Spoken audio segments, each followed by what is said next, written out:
Hey there, I'm Taz's mum Ree. Today I'm taking a moment to create this clip and just tell you a little bit about my Taz. I actually have two boys, both with special needs and requiring my full attention, as well as a lot of ongoing medical and developmental assessments and treatments. Taz was born preemie in May 2012, and for his first 6 weeks he just screamed 24/7. In his sleep, while feeding, while awake, he just cried and cried. There was no let up. Doctors at the time just dismissed it as colic, but it still didn't let up. However, after about 5 months, we finally got to a new pediatrician who quickly diagnosed Taz as being lactose intolerant. Placed him on a soy formula at the same time, and the transformation was just amazing. Within 24 hours, Taz actually smiled for the very first time in his life. And since then, he has been a lot better. However, he does have to take a lot of multivitamins and supplements to complete the mineral shortages in his diet. Last year, Taz's teeth took exclusive priority in my campaign and personal goals. It was only March this year when he finally had his first surgery to correct his teeth. He had 8 teeth removed and multiple fillings. His teeth originally cut through about 6 weeks of age. They were odd shape, fused together, and just a funny colour. Took him to the dentist then. They would just put him on a referral to keep watching him as he got older. From the get-go, his teeth actually started to crumble, chewing on rustics, food sticks he gives them as babies, or simply grinding his teeth. You'd hear him in his sleep grinding his teeth and go and he'd have bits of teeth in his mouth. He's also had his fair share of tumbles while learning to walk, like most kids do, which not exactly helping any. The ongoing damage paved the way for caries and nerve exposure, and my efforts to maintain good dental hygiene just seemed like a complete waste of time. Accessing free treatment at this age and from our home location is almost impossible. We've sought various appointments and referrals for private treatment. The surgery he undergone was at the public hospital, where they removed the teeth, did the fillings, but we went back to a private dentist for follow-up treatment, including the use of a tooth mousse, which is meant to put the nutrients back into his teeth and help, repair them or at least protect them from further damage. At this stage, I have no clear answers as to why Taz's teeth are in such poor condition. His diet is very healthy. There's no junk food in his diet at all, excluding birthday parties and Christmas.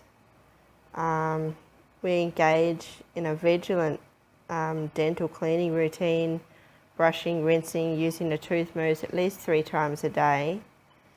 No idea if it's going to stabilise or whether he's going to end up losing his teeth, but at least for now, he doesn't have the infections that he was getting before, and we're hoping on that side of things we're able to move forward.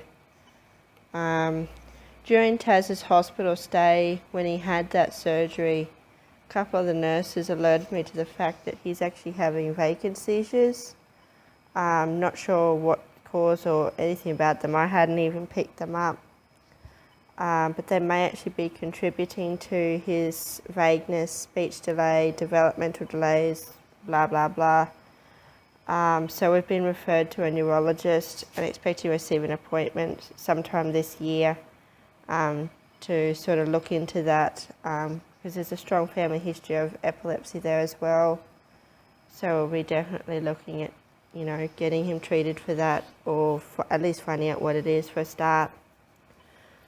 Since surgery, Taz's sleep apnea has gone from being a minor complaint to a rather serious concern. He used to stop breathing maybe once or twice a night. I was aware of it because he snores like a trooper, but every so often it would go dead quiet. but it wasn't a major issue. Now, well, I've only just received a breathing monitor, and it has a 20-second period before it actually goes off, like from the time he stops breathing, and he's setting that off 16 to 20 times a night. It really is quite bad.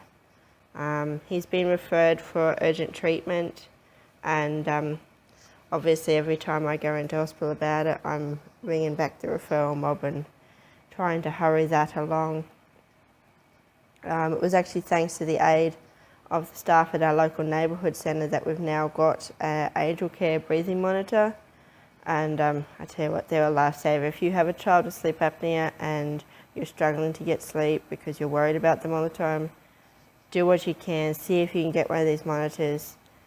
It is so sensitive. You so much as just blow on the sheet and it picks up the movement. And you can just, peace of mind. It's the first time in over a month I've actually had a decent night's sleep.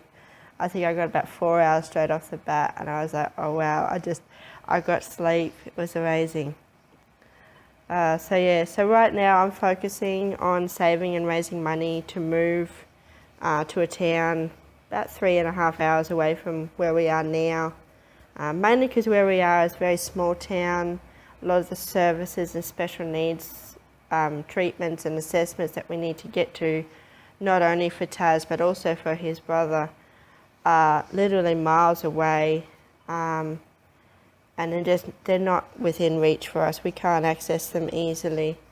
So we're looking at trying to move sort of ASAP to get treatment for everything, to both improve the boys' health and improve our way of living, you know, so we don't have to be so stressed or worry about getting stranded away from home and that sort of thing. You know, where we are right now, it's over 20 kilometres to the nearest hospital.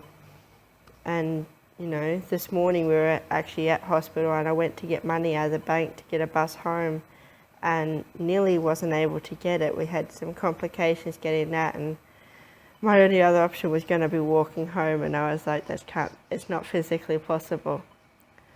So I am working where I can. I'm doing just about everything I can, babysitting, yard jobs, anything at the moment to raise money to cover the move, as well as current medical expenses for medications and everything. And obviously I'm fundraising at the moment through GoFundMe, crowdsourcing network, just asking for help because, you know, these things aren't